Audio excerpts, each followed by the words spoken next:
Son ancien métier d'assistante médico-administrative l'ont amenée à prendre conscience de ses capacités d'écoute et d'empathie. Ayant exercé dans les soins énergétiques, un jour elle rencontre Camille Griselin, créatrice et formatrice de la méthode d'hypnose sagesse.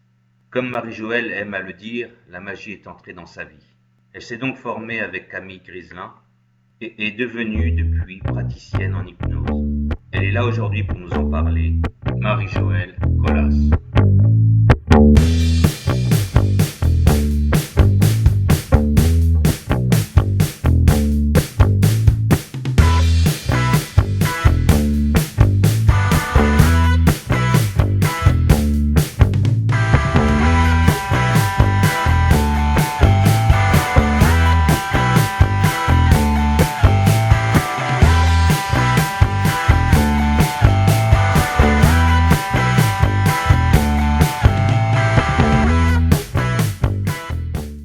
Marie-Joëlle, bonjour. Bonjour. Alors Marie-Joëlle, nous allons parler d'hypnose. Oui. Eh bien, je t'ai préparé. Pour commencer, il faut savoir que l'hypnose n'est pas de la magie, que ça n'a non plus rien à voir avec le magnétisme, ni avec quoi que ce soit d'ésotérique, et c'est encore moins un don ou bien même un pouvoir. Mais alors, c'est quoi l'hypnose ? L'hypnose, c'est simplement un état de conscience modifié, ou encore d'hyperconscience. C'est-à-dire que c'est avant tout un état de conscience comparable à ces moments où on est parfois perdu dans ses pensées, ou au contraire très concentré sur quelque chose. Contrairement aux croyances de certains, c'est un état naturel que l'on peut se créer plusieurs fois dans la journée, comme quand on est dans sa douche, lorsqu'on est dans sa bulle, ou même lorsqu'on est plongé dans un livre. C'est donc un état dans lequel on ne peut rester bloqué. Comme un fou rire, ça finit forcément par s'arrêter. Mais alors, qu'est-ce qu'on ressent lorsqu'on est en état d'hypnose ? L'hypnose étant un état souvent associé à de la relaxation, certains vous diront qu'ils se sentent détendus, calmes ou encore légers. Mais tous auront conscience de ce qu'il se passe autour d'eux, que ce soit les gens qui parlent ou quelqu'un qui lui touche l'épaule, ils s'en rendront bien évidemment compte. Car oui, l'hypnose, comme nous l'avons déjà dit plus tôt, ce n'est pas dormir, comme quand on fait une sieste, c'est un état modifié de conscience. Très bien. Ok, bah écoute, merci d'être venu. Bien, je passe Voilà. la main. On a fait le timing. Alors non, c'est une très bonne explication. C'est clair, net, c'est vraiment... tout est vrai, hein, tout est vrai. D'accord. Alors en fait, puisque la définition de l'hypnose a été expliquée, c'est pas la peine que je la réexplique. Si, Si. moi, ça m'intéresse. Bon, Ouais. moi je vais juste Si. Non, peut-être ouais, un si. peu développer sur l'hypnose Voilà. que je pratique, la différence. Donc voilà, la personne a tout dit, l'hypnose est un état naturel dans lequel on se met régulièrement sans le savoir. Alors il a parlé de la douche, un peu quand on est dans la lune, hein, des fois on me dit « Ah tiens, t'es parti où? T'es encore dans la lune ?» C'est ça, c'est être en hypnose. On parlait de la télévision tout à l'heure, oui, souvent c'est ça, on est devant la télévision, on ne sait pas ce qu'on regarde, mais on est là, et puis tout d'un coup on revient, et on se dit mais qu'est-ce que je fais devant la télé depuis tout ce temps, j'aurais pu aller faire autre chose, mais on est là. Au volant de sa voiture aussi, des fois on arrive à un endroit, on se dit je suis déjà arrivé là, j'ai l'impression de ne pas avoir vu la route, on est en hypnose. Voilà, c'est ça l'état d'hypnose. La définition de l'hypnose, c'est être fixé sur un point, c'est rien d'autre que ça, c'est un état naturel. D'accord. Alors moi, l'hypnose que je pratique, ça s'appelle l'hypnose sagesse. C'est une hypnose qui n'est pas très très répandue. Je suis la seule à être formée à cette hypnose-là dans le Calvados. Il y en a quelques-unes dans l'Orne, mais dans le Calvados, je suis la seule. Et donc, il y a différentes formes d'hypnose. Souvent, la référence qu'on a pour l'hypnose, c'est Mesmer, et qui claque dans ses doigts et qui vous fait dormir. Alors, je ne dis pas que ce qu'il fait n'est pas vrai. C'est une autre forme d'hypnose, c'est une hypnose de spectacle. Et souvent, les gens arrivent avec cette appréhension de se dire qu'est-ce qui va se passer? Est-ce que je vais dormir? Est-ce que je vais perdre conscience? Est-ce qu'on va me faire faire des choses que je ne veux pas? Eh bien, comme l'a dit cette personne dans la vidéo, c'est pas possible. Pendant une séance d'hypnose, on ne peut pas vous faire faire des choses, telles qu'on la pratique en cabinet, on ne peut pas vous faire faire de choses que vous ne voudriez pas. C'est vrai qu'il suffirait que je pose la main, d'ailleurs je le dis toujours, hein, si jamais je posais ma main sur vous, soit je préviens avant, mais si je ne préviens pas et que je pose ma main sur vous, l'inconscient se dit qu'il se passe quelque chose. S'il y avait le feu dans la pièce, hop, l'inconscient vous ramène parce qu'il sait qu'il y a un danger. Donc pendant une séance d'hypnose, on est dans un état de conscience modifié, mais on n'est pas en danger, il ne peut rien nous arriver. Et on finit par revenir naturellement au bout d'un certain temps si on ne nous ramenait pas. Conscient. Mais les gens, pourquoi ils viennent te voir? Oh, ben, il y a plein de raisons. Alors, je dirais que le plus courant, c'est l'arrêt du tabac et le poids. Voilà, la perte de poids. C'est les plus grosses demandes qu'on a. Après, il y a plein de choses. Alors, je dirais qu'en troisième, ce qui vient, c'est la dépression. La dépression, les insomnies, les problèmes de peau, les problèmes de couple, de libido, le manque de lâcher prise, le stress aussi. Enfin, voilà, les demandes sont variées. Il y en a d'autres. Mais est-ce qu'il y a des risques? À faire de l'hypnose? Oui. Aucun. Aucun? Il n'y a aucun risque. Non, mais je veux dire, Si, pas pour toi. il y a un risque. Si, il y a un risque. Mais je ne sais Lequel? pas si ça s'appelle un risque. C'est que ta vie change après. Modification de la personne, en fait. Alors, il y a J'ai il y a des personnes qui sont venues faire des séances d'hypnose et qui ont vu leur vie complètement transformée après la séance. Alors, des fois, c'est pas le lendemain, hein, je dis pas non plus, mais ça se fait dans le temps. Les choses bougent. Et c'est rigolo parce que des fois, les gens s'en rendent pas compte. Il y a des gens qui sont bien conscients, que je revois après, qui me disent « Oh, depuis qu'on a fait une séance, alors là, ma vie est complètement changée. Voilà. » Et puis, il y en a d'autres qui s'en rendent pas compte. Puis, en discutant, je dis « Alors ?» Elle a dit « Oui, non. » Puis, on discute. Ah oui, il y a quand même tout ça qui a changé dans ta vie et tu penses pas que... Ah, tu crois que c'est l'hypnose? Bah, je sais pas. Moi, après, ça m'est égal. Hein, je m'en fiche, peu importe. Le principal, c'est que les gens se sentent mieux ou qu'ils aient eu des modifications dans leur vie. En tout cas, que ce pourquoi ils étaient venus me voir se soit réglé. Alors, est-ce que le fait d'être hermétique empêche une séance de... Alors, non. Ça n'empêche pas. On peut la faire, on la fait quand même. Alors, en fait, l'état d'hypnose, il y a, on va dire, plusieurs degrés ou paliers. C'est comme le sommeil. Il y a des gens qui dorment d'un sommeil très profond, d'autres d'un sommeil très léger. Ça ne veut pas dire qu'ils ne dorment pas. Et l'état d'hypnose, c'est exactement la même chose. Il y a des gens qui partent mais très très très profondément. On le sent, ils sont partis très très loin. Puis d'autres, on les sent, ils sont là, ils restent un petit peu à la surface, on va dire. Ça ne veut pas dire que la séance ne va pas être efficace. Hein. Ça veut dire quoi, partie? Alors, c'est ça, partie, c'est souvent ce que les gens utilisent. Je suis partie. Alors, des fois, je leur dis, mais vous étiez partie? Je ne sais pas, mais j'étais partie. Et en fait, quand on fait... peut-être pour des personnes qui font de la relaxation, des fois guidée, on peut faire ça sur YouTube, on a cette impression des fois de lâcher, donc c'est aussi un peu l'état d'hypnose, hein.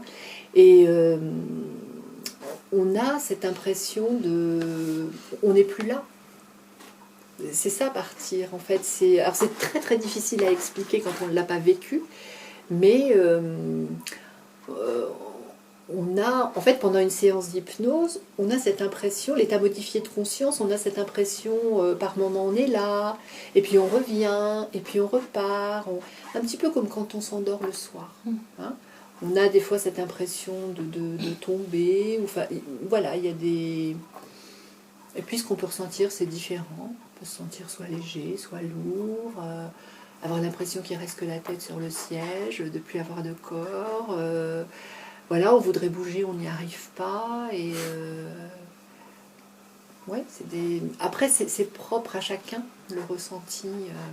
Mais en règle générale, c'est agréable.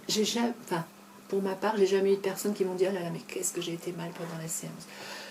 Toutes les personnes, alors il y en a qui ne ressentent rien du tout, mais en règle générale, on me dit « Mais qu'est-ce que j'étais bien, qu'est-ce que j'étais bien ?»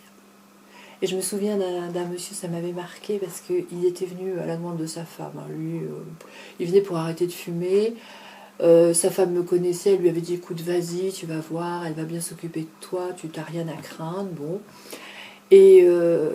Et ce monsieur, alors c'est un monsieur, voilà, de 55 ans, quoi, relativement jeune, mais habitué tout le temps à travailler, pas à prendre soin de lui, ni la relaxation, tout ça, il ne savait pas ce que c'était. Hein. Et...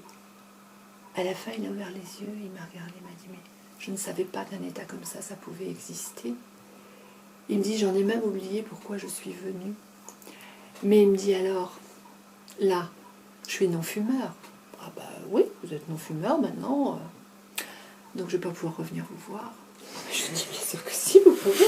Vous n'êtes pas obligé d'avoir une problématique. Je vais me pour trouver venir. quelque chose C'est d'autre. ça, c'est ça. Mais après, vous n'êtes pas non plus obligé d'avoir une problématique J'ai bien pour trouvé. venir faire une séance d'hypnose. Ça peut aussi être un moment pour se détendre et se sentir bien. Mais est-ce qu'il n'y a pas une relation d'amour qui s'installe même temporairement? Oui, c'est ça. En fait,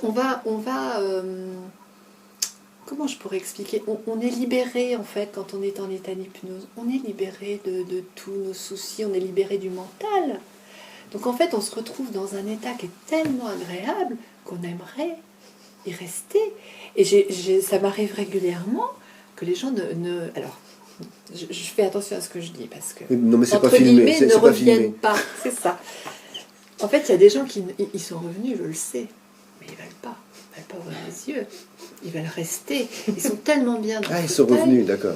mais ils veulent pas. Ils veulent rester dans l'état. Ils veulent garder cet état de bien-être, de pas revenir à la réalité. Mais du coup, on peut pratiquer l'auto-hypnose. Bien sûr, tout à fait. En fait, moi, quand je fais des séances, je suis en auto-hypnose. Ah, c'est amusant, ça. Ah oui. Oui, oui. Donc tu es en hypnose avec la personne que tu Oui, mets en tout à hypnose. fait. En osmose.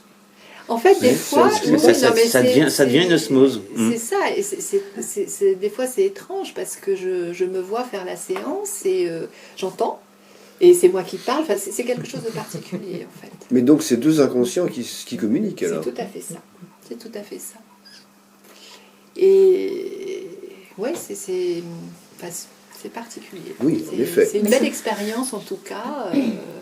Donc souvent les gens arrivent en étant un petit peu tendus et puis voilà, je dédramatise et puis quand ils sont loin, ils me disent oh, bah, je sais pas pourquoi j'ai eu si peur que ça parce que finalement c'est tellement agréable.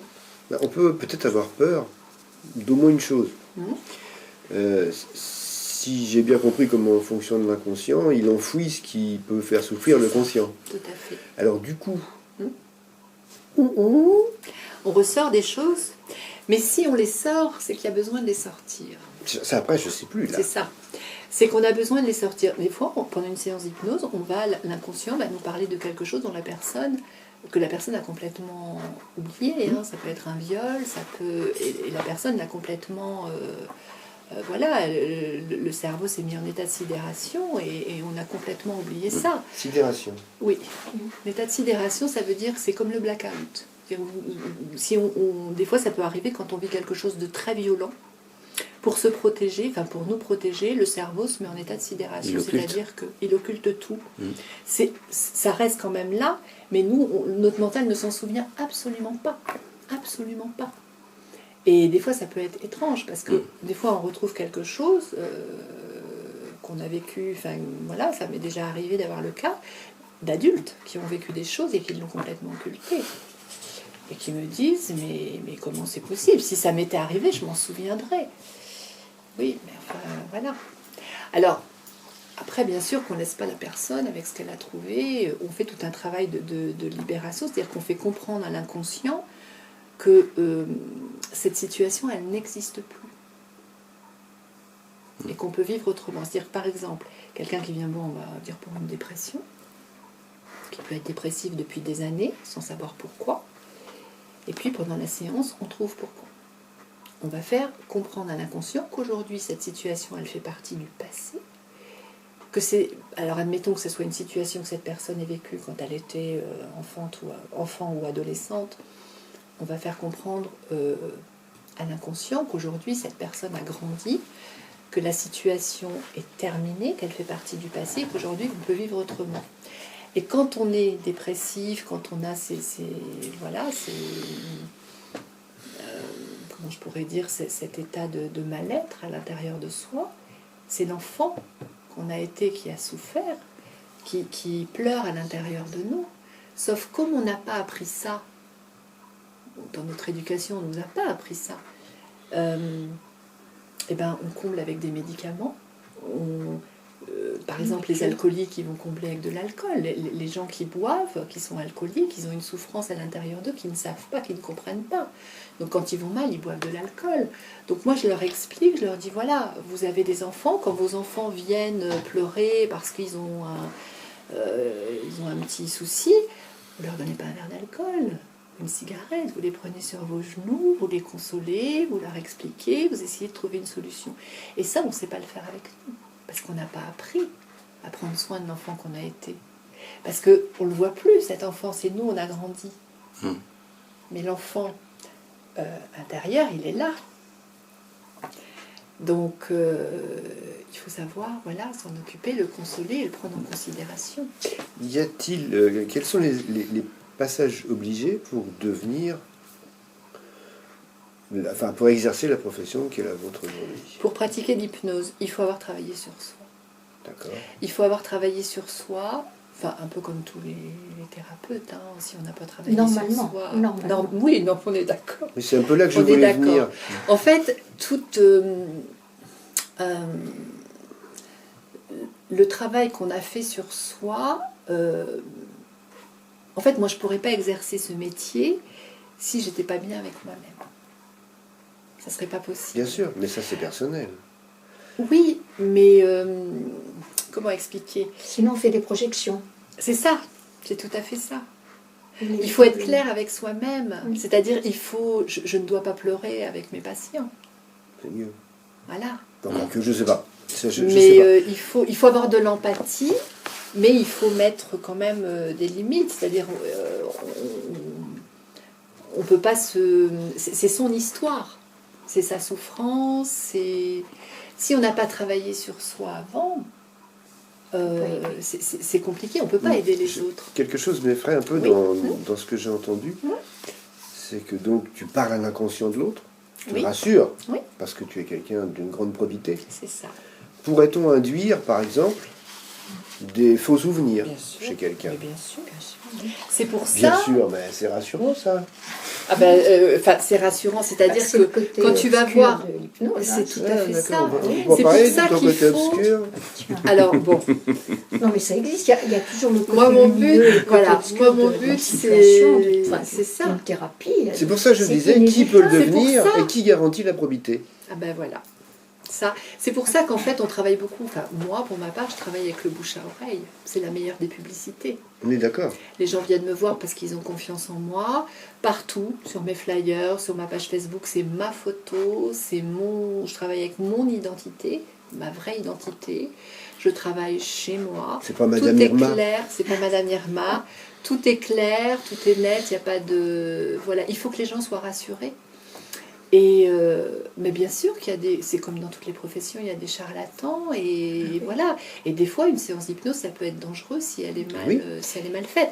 Ce que fait Mesmer, par exemple... On exerce les bons. Ouais. Ce que fait Mesmer, alors je veux surtout pas critiquer, hein, c'est après les gens sont libres de faire ce qu'ils veulent, mais quand on voit ce qu'on voit à la télé où il fait faire des choses aux personnes, il faut savoir que pour l'inconscient, c'est vrai, c'est la réalité. Il va en rester des traces, en fait. Il va en de ce rester qu'il- de des ce qu'il fait traces. faire aux gens. il va en Donc il y a des gens qui vont, par exemple, alors je suis jamais allée, hein, parce que ça m'intéresse pas, mais par exemple dans les Zéniths où il fait ses spectacles, il fait monter des gens sur scène, hein, les gens qui sont les plus réceptifs, et il leur fait faire des choses où quand même les gens sont un Ah petit oui, peu oui. humiliés, indécente. où on se moque d'eux. Oui. Pour Oui, l'inconscient, ça reste là.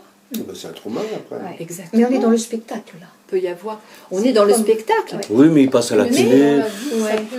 Ah bah alors, si ça passe à la télé, c'est vrai. Hein. Bah oui, hein. Parce qu'après, il peut y avoir un mal-être qui va s'installer et la personne va se demander mais passe à la pourquoi télé, j'ai ce c'est que ça mal-être. Le jour où Voilà, il a dans fait la cette merde. hypnose comme il a fait avec toi, où il a trouvé Mais c'est ce que bien-être, les gens ça savent. Je sens taquin. Tout à fait, bien sûr. Alors, pareil, avec l'hypnose sagesse, dans la plupart des cas, une séance suffit. Je pourrais dire, pour arrêter de fumer, il va vous falloir 3 séances. Je gagnerais plus d'argent, oui. On Mais va ça parler serait après malhonnête. de ça, l'argent. Ça serait malhonnête. C'est son domaine. Ça C'est serait une malhonnête. question individuelle. Parce qu'en fait, si je dis à une personne qui vient me voir pour arrêter de fumer, il va vous falloir 3 séances pour arrêter de fumer, il arrêtera de fumer à la 3e séance. Moi, je leur dis, il vous faut une séance. Mais c'est terrible ça. Pourquoi? Ben, ça ramène à ce que ma crainte précédente. C'est-à-dire C'est-à-dire qu'en gros, Oui. quelqu'un de mal intentionné Oui, pourrait mais dire bon, oh là là, vous, ça va être 10 C'est ça. séances à 500 Mais il y en euros a la qui le séance disent. en plus. Il y en a qui le font. Il y en a qui donnent des cartes d'abonnement. Mais exactement. Ah, tiens. j'ai Moi, je vu connais ça. des hypnothérapeutes, alors moi, ça me fait bondir quand j'entends ça, qui ne prennent plus de nouveaux patients. Ah oui. Mais alors, s'il ne prend plus de nouveaux Ah patients, oui. c'est qu'il n'est pas très bon, ça veut dire que les gens reviennent. Oui. Moi, la plupart des gens, je ne les revois pas. Ils viennent une fois, ils ont réglé leurs problèmes. Alors, des fois, ça peut arriver, soit qu'ils reviennent pour autre chose quelques temps après, ou voilà, ou que certaines fois, il y ait besoin de 2 ou 3 séances. Mais voilà, pas plus. Il n'y a pas de carte d'abonnement, il n'y a pas de carte de fidélité chez moi, et voilà. C'est bon signe. As-tu une question à poser à Marie-Joëlle? Oui. Ah oui, je sais. Attends, j'ai deviné. Alors, c'est laquelle? Combien ça coûte? Alors, une séance, ça coûte 60 €. Combien? 60 € la séance. Attends, ça fait combien de paquets de tabac, ça? Il faut ramener ça aussi à ça. à peu près Exactement. six, Alors, quand même, Je suis arrêtez d'accord. de fumer pour 6 paquets de cigarettes. C'est Oui. pas cher. Oui, je crois qu'on a fait un petit peu le tour. Bon. Donc, une séance dure environ 1 heure, voilà. Puis on discute toujours un petit peu après pour les gens qui veulent. Ça n'est pas obligatoire de parler. Donc tu prends ton temps. Ah, je prends mon temps, bien sûr. Je ne veux surtout pas. essentiel. D'ailleurs, je ne pourrais pas faire de l'hypnose à la chaîne. Voilà. Enfin, pour moi, c'est pas possible. C'est pas mon concept. C'est pas comme ça que je veux travailler. Je veux garder une certaine qualité. Et je pense que c'est pour ça que les gens viennent me voir, parce que j'ai le temps, parce que... Et puis ça me fait plaisir. Hier en fin d'après-midi, j'ai eu une gentille dame, voilà, qui avait 75 ans. Et puis à la fin de la séance, elle me dit « Oh là là, mais qu'est-ce que vous êtes gentil !» Enfin, je dis, bon. Et puis elle s'assoit pour me payer, et puis après elle me dit elle me sort une petite pochette. « Je pourrais vous montrer mes photos de quand j'étais jeune. Mais si vous voulez. » Je lui ai pas dit « Écoutez madame, j'ai autre chose à faire. » Ben non, j'avais pas d'autre passion. Numéro 422, s'il vous J'avais fini plaît. ma journée, j'ai pris le temps de m'asseoir à côté d'elle et de regarder ses photos. Ouais. Et voilà, et je trouve que ça fait aussi oui. partie Exactement. de mon métier. Peut-être que tout le monde ne pense pas comme moi, mais Ah bah moi, j'ai je pense envie de complètement continuer comme ça. à pratiquer comme ça et pas être obligée de courir, à me dire ah là là, non, faut que je me dépêche parce que là, dans 10 minutes, il y a la prochaine carré. Je veux pas de ça. Bon, bah, c'est cool. Je veux pas de ça. Donc je crois que j'ai dit un petit peu tout et l'essentiel et Ça donne envie d'aller le voir. eh ben, c'est gentil. Ah, merci, Trouver Marie-Joëlle. quelque chose. Oui, mais c'est sûr, c'est exactement ça. Et je passe la main.